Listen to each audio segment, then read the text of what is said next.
Islám. Jedno z najrýchlejšie rastúcich náboženstiev sveta. 1 miliarda ľudí. Moslimovia, ľudia islamu, tvoria 20% svetovej populácie. Ale 98% populácie krajiny, ktorá bola kedysi jedným z najdôležitejších kresťanských území sveta. Ako sa z krajiny kresťanských chrámov stala krajina mešít? Víťazi dnes na Day of Discovery.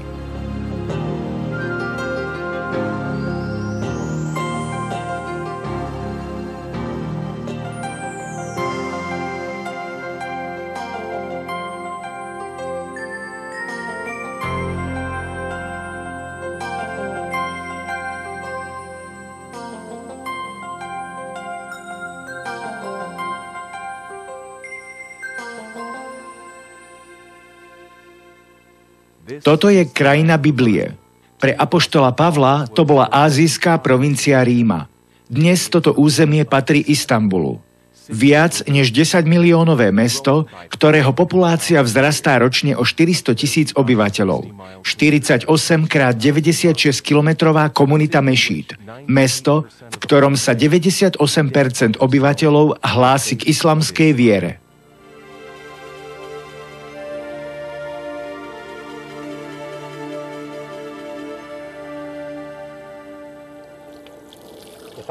Keby som bol moslimom, toto by bola pre mňa bežná vec. Umyl by som si tvár, čelo, uši, za ušami, umyl by som si nohy a umyl by som si dlane a ruky. Kým by som vstúpil do mešity, aby som sa sklonil a modlil v pokore k môjmu Bohu.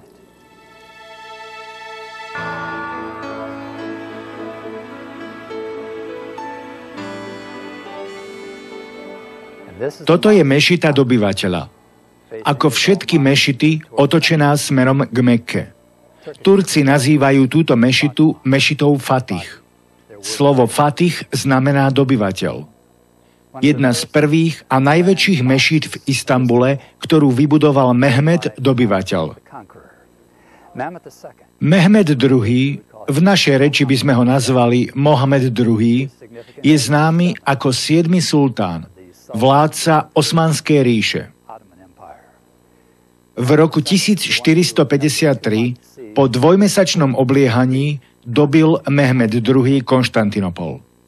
Mehmed bol predstaviteľom moslimov, ktorí dobili Byzantskú ríšu pre Allaha. Pre návštevníka veľkolepá a vznešená budova. Áno, pre návštevníka je to proste niečo nádherné. Nádherné lustre, ale pre zbožného moslima má toto miesto obrovský duchovný význam. Slovo mešita doslova znamená miesto poklaknutia. My väčšinou v kresťanských chrámoch neklačíme, ale v mešite sa muži postavia do radov vedľa seba. Noha vedľa nohy, rameno vedľa ramena a pokoria sa. Sklonia svoju hlavu až k zemi v pokore pred Bohom. Je to miesto, na ktorom sa podriadujú Bohu. A od moslimov sa požaduje, aby sa modlili 5-krát denne. Nemusia sa vždy modliť v mešite, ale je dobré, ak je aspoň jedna modlitba v mešite. Vyžaduje sa od nich, aby sa modlili v piatok na poludnie. Vtedy nastáva najdôležitejší čas pre uctievanie a vtedy sa v mešite koná kázanie a vyučovanie. Toto buduje jednotu, pretože sa tu modlia s ďalšími ľuďmi, ktorí žijú v ich časti mesta. A či sú bohatí alebo chudobní, či niekto príde prvý alebo posledný, postavia sa jeden vedľa druhého. Môže to byť mestský žobrák alebo mestský milionár. Budú stáť a klačať v pokore pred Bohom spoločne. A to ľudí zjednocuje.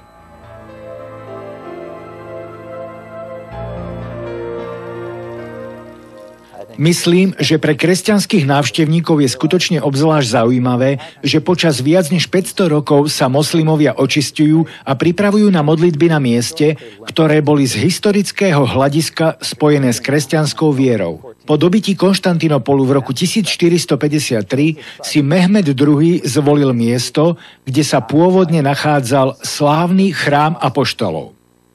Hoci kým Mehmed prišiel do tejto oblasti, bol chrám už v ruinách, tak on použil jeho trosky ako svoju korisť na postavenie tejto vznešenej mešity. V skutočnosti tieto obrovské červené granitové piliere pochádzajú z chrámu apoštolov. Naozaj zaujímavé. Táto oblasť je dnes moslimskou oblasťou. V Turecku sa dnes 98% obyvateľov hlási k moslimskej viere. Ale toto miesto a táto oblasť je historicky srdcom kresťanskej viery. Keď niekto uvažuje nad históriou kresťanstva a nad tým, čím je dnes moderné Turecko a pozoruje, aké rozsiahle sú tu pozostatky kresťanstva a ak navštívi archeologické pamiatky a takmer v každej dedine tu nájde artefakty a dôkazy o prítomnosti kresťanstva a potom si uvedomí, že toto je teraz prevažne nekresťanské územie, musí pochopiť, že tzv. Kresťanský národ sa veľmi rýchlo môže stať nekresťanským národom.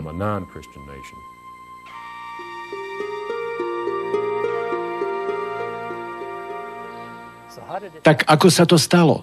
Ako sa oblasť s tak bohatou a dôležitou kresťanskou históriou stane oblasťou, kde sa celkovo menej než 1/10 z 1% obyvateľov hlási k nejakej kresťanskej viere?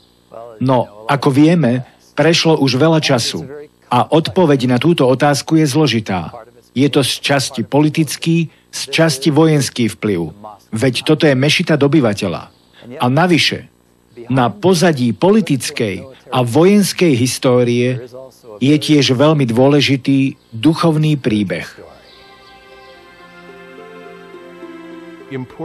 Dôležité okolnosti toho, že kresťanstvo bolo v oblasti Malej Ázie potlačené, vyplývajú z proroctva o posledných časoch, ktoré bolo zaznamenané na ostrove Patmos, na ostrove v Egejskom mori, ktorý sa nachádza neďaleko pobrežia dnešného Turecka. Patmos, dnes nádherný grécky ostrov, je známy po storočia ako miesto, kde apoštol Ján prijal poslednú knihu Nového zákona, knihu Zjavenia. Proroctvo posledných časov adresované 7 zborom ležiacim na ázijskej pevnine.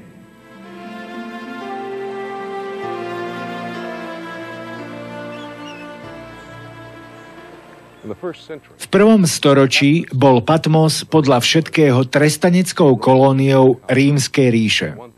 Čo vieme určite je to, že Ján bol vo väzení na tomto ostrove ako vyhnanec pre svoje pevné presvedčenie, že existuje iba jeden skutočný Boh a tento Boh k nám zostúpil v osobe Ježiša Krista.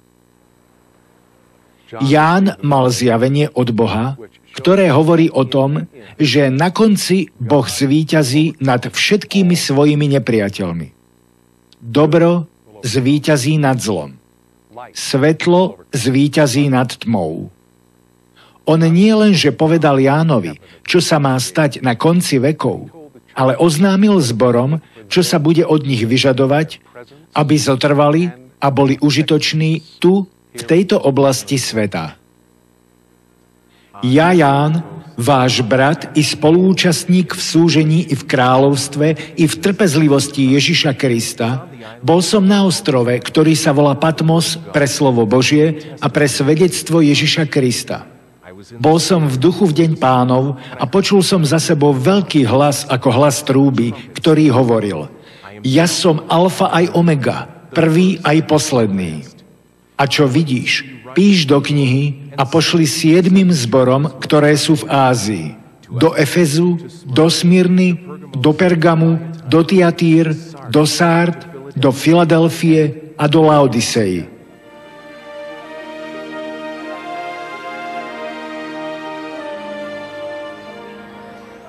Je dôležité uvedomiť si, že listy do 7 zborov prišli na to, aby sa dotýkali problémov, ktoré prichádzajú s plynutím času.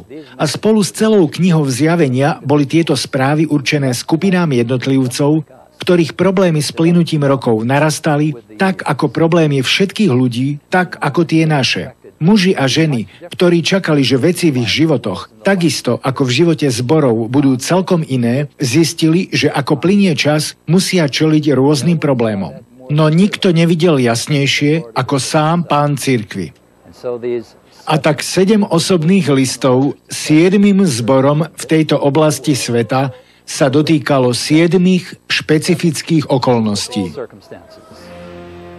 Týchto 7 odkazov zjavenia varovalo zbory pred tým, že stratia vplyv, ak nezvíťazia nad svojimi problémami.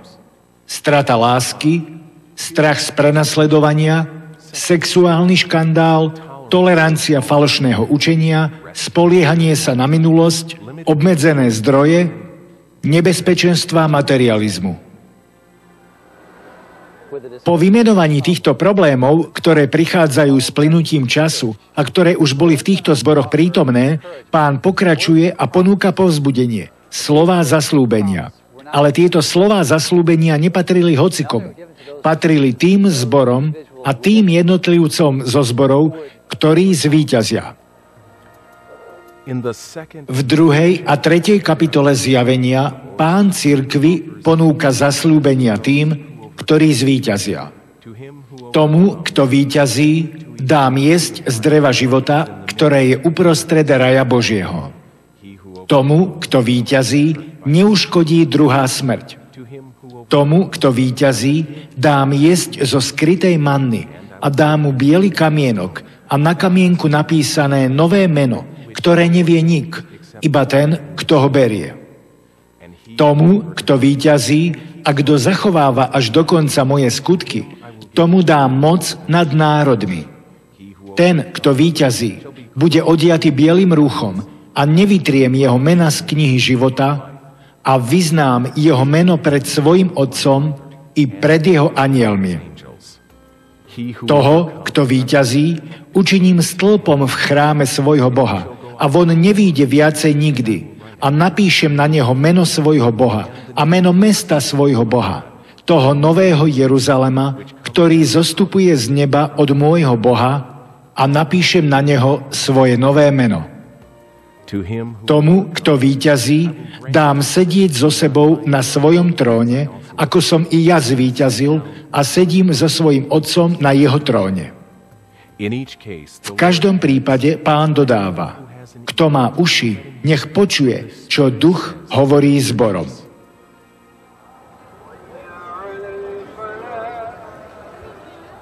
Z minaretov, ako je tento, znie po celej Tureckej republike známe zvolávanie na moslimské modlitby.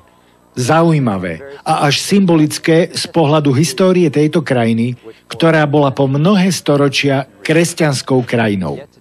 A teda dnešný stav nám pripomína, že niekedy v minulosti zbory, ktorým bolo adresovaných 7 listov, prestali víťaziť. Prestali brať vážne varovanie od Pána. Pretože kresťanstvo v súčasnosti v tejto oblasti sveta prakticky neexistuje. A toto bolo varovanie od Ježiša Krista.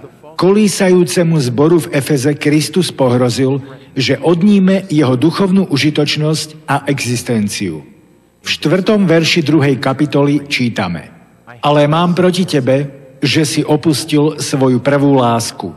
Pamätaj teda, odkiaľ si vypadol, a čiň pokánie, a čiň prvé skutky.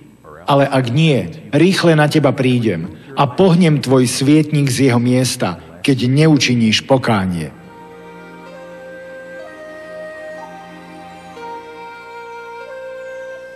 Toto je tzv. Nová mešita. Mešita dobyvateľa bola prvou z veľkolepých mešit krajiny. Táto je najnovšia. Bola dokončená v 17. storočí a je takmer 330 rokov stará. Pripomína nám plynutie času. Nové sa stáva starým. A takisto sa nové môže stať starým aj v cirkvi. A veľmi dobre viem, že sa nové môže stať starým aj v nás samotných. Časom prichádzajú problémy, ktoré spôsobuje plynúci čas. Problémy starnúceho zboru môžu zahrňať stratu prvej lásky, strach z prenasledovania, sexuálna nevera, tolerancia zlých vplyvov, spoliehanie sa na minulosť, obmedzené zdroje, nebezpečenstva úspechu. Toto sú rozmaznaní obyvatelia Novej Mešity. Zatiaľ, čo v mnohých častiach sveta sú holuby odháňaní, tu si z nich spravili rozmaznaných priateľov. Dole pod schodmi im môžete kúpiť semienka a tu hore im môžete dať vodu na pitie. Tieto vtáky mi trochu pripomínajú problémy, ktoré adresoval Pán v odkazoch v listoch 7 zborom. Tie problémy na teba prídu práve vtedy, keď si myslíš, že si ich už porazil a vysporiadal sa s nimi. Keď Pán hovorí, že my, jeho ľud, musíme víťaziť nad našou stratou prvej lásky. Keď nám hovorí, že musíme byť schopní nepretržite aj v plynutí času víťaziť nad našim strachom a víťaziť nad sexuálnym pokušením, že v priebehu času musíme byť schopní báť sa viac Boha ako človeka. A my, ako jednotlivci, si povieme, ako sa to dá. Ako my, ako zbory či jednotlivci, udržíme takýto druh víťazstva. Je to skutočný problém, pretože zasľúbenia víťazom hovoria tiež o veľmi vážnych následkoch. V týchto odkazoch sa dozvedáme, že ak nezvíťazíme nad našim sklonom opustiť prvú lásku, nebudeme jesť zo stromu života. Dozvedáme sa, že ak nezvíťazíme nad našim sklonom ku strachu, ak nezvíťazíme nad našim sklonom hovieť si v sexuálnom pokušení, budeme postavení z oči v oči prísnym a tvrdým následkom. A tak čo robiť? Aká je správa pre víťazov? A ako cirkev, ako aj jednotlivci v cirkvi v sebe spoznajú, ako byť takými víťazmi, akých chce Boh.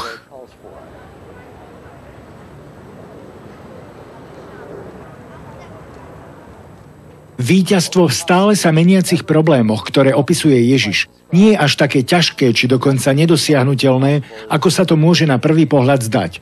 Nie, ak si uvedomíme, že byť víťazom si vyžaduje mať dvojsečnú stratégiu. Jedno ostrie má dočinenia s našim spasením, druhé má dočinenia s našou užitočnosťou.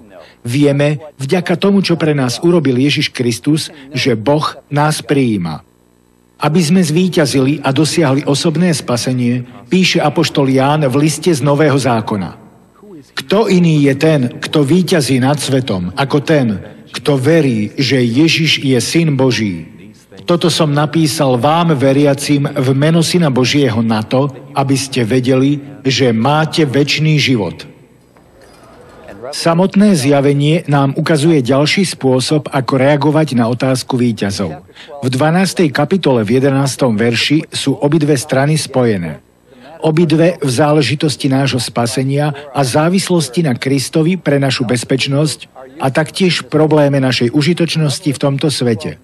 V 12. kapitole zjavenia opisuje Ján scénu v nebi a opisuje ľudí, ktorí zvíťazili. Zvíťazili nad nepriateľom. Zvíťazili nad problémami, o ktorých hovoríme. Zvíťazili krvou baránka a slovom svojho svedectva. A krv baránka, ako dobre vieme, hovorí o tom, že Kristus zomrel namiesto nich.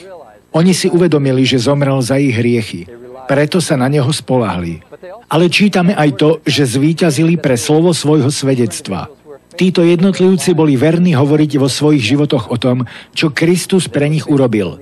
A boli verní na zemi nielen tým, že dôverovali Ježišovi pre svoje spasenie, ale hlásali pred svojím svetom, že Ježiš Kristus je verný, že On je spasiteľom, že On je Pán, že On je zaopatrovateľ, Otec, pastier všetkých, ktorí v Neho uveria. Pre víťaza sú teda dôležité dve veci. Krv baránka a slovo nášho svedectva. O tých, ktorí zvíťazili, zomreli a sú teraz v prítomnosti Boha, zjavenie hovorí. A oni zvíťazili nad ním pre krv baránkovu a pre slovo svojho svedectva. Pre tých z nás, ktorí žijeme v tomto individualistickom a materialistickom svete, je niekedy ťažké pamätať na to, že víťazstvo je viac než len osobná záležitosť. Niekedy si myslíme, že víťazstvo nad problémami nášho duchovného nepriateľa je iba záležitosťou nájdenia vlastného odpustenia, či nájdenia vlastnej nádeje, alebo nájdenia vlastného života. Niekedy si myslíme, že víťazstvo znamená iba to, že my sami prídeme k osobnému poznaniu toho, kým je Spasiteľ. Ale je naozaj dôležité, čo nám hovorí odkaz do 7 zborov. Jasne hovorí, že to nie je iba o nás. Toto je adresované ľuďom, ktorí sú Kristom opísaní ako svietniky. Cirkev je opísaná ako svetlo v tmách. Samozrejme, že je na prospech jednotlivcom v zboroch. Cirkev pre nás robí naozaj veľa, ale zasahuje oveľa ďalej, než len k ľuďom v zboroch. Zasahuje okolitý svet, či už tu v Istanbule, alebo u vás doma. Je dôležité uvedomiť si, že Pán cirkvi od nás chce, aby sme víťazili kvôli druhým, takisto ako kvôli sebe. Či sme si toho vedomi, alebo nie, tento druh víťazstva, o ktorom hovorí Zjavenie, bol a vždy bude dôležitý. Bol dôležitým faktorom už v starozákonných časoch. Deti Izraela vyšli z Egypta a boli vedení do zaslúbenej krajiny. Poslanie tohto národa bolo stať sa oddeleným ľudom.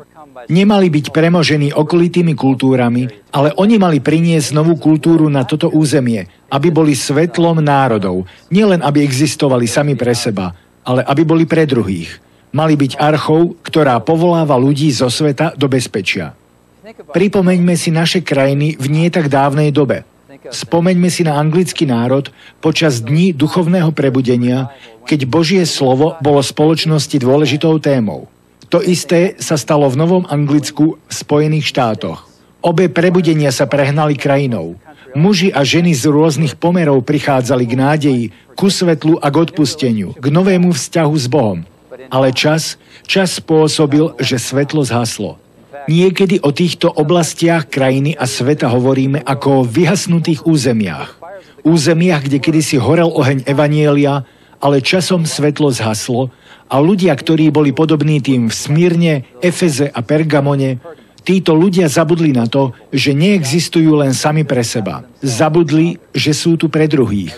A ako dôsledok toho okolitý svet, spoločnosť a temnota zvíťazili nad svetlom. Ale nie v skutočnosti, pretože tma nikdy nezvíťazí nad svetlom. Môže sa stať len to, že svetlo zhasne a dnu zostane tma. To je pravda tu v Istanbule, v moslimskej spoločnosti, kde temnota nezvíťazila nad svetlom, ale svetlo zhaslo. A ako dôsledok toho zaujala moslimská kultúra túto krajinu, ktorá bola kedysi krajinou veľkých kresťanských svedkov. Možno si niektorí z vás povedia, no moment, počkaj, ty rozprávaš len o veľkých veciach, rozoberáš spoločnosť, kultúru, ale v skutočnosti podstatné je, že sa stále vraciam k otázke osobnej spásy. Možno si vravíte, že si ani nie ste si istí, či ste vôbec zvíťazili nad vašimi osobnými vinami a zlyhaniami. Všetkými tými hlúpostiami, ktoré ste v živote porobili. Možno si hovoríte, že si ani nie ste si istí, či ste dostatočne zvíťazili sami pre seba, aby ste sa mohli zaujímať o susedov či členov vašej rodiny, ktorí neveria v Ježiša Krista. Dovolte mi len pripomenúť, že to, o čom tu hovoríme, nie je snaha byť dobrým. Nie je to záležitosť života podľa Božích prikázaní za tým účelom, aby nám bolo odpustené. Nie. Ten istý autor, ktorý prijal Zjavenie, bol tiež použitý Bohom, aby napísal niektoré ďalšie listy v Novom zákone. Jeden z nich nazývame Prvá epištola svätého Jána. Tu v 5. kapitole čítame úžasné slova. Ján kladie otázku, kto iný je tým, kto zvíťazí nad svetom? A tam sa dozvedáme aj odpoveď.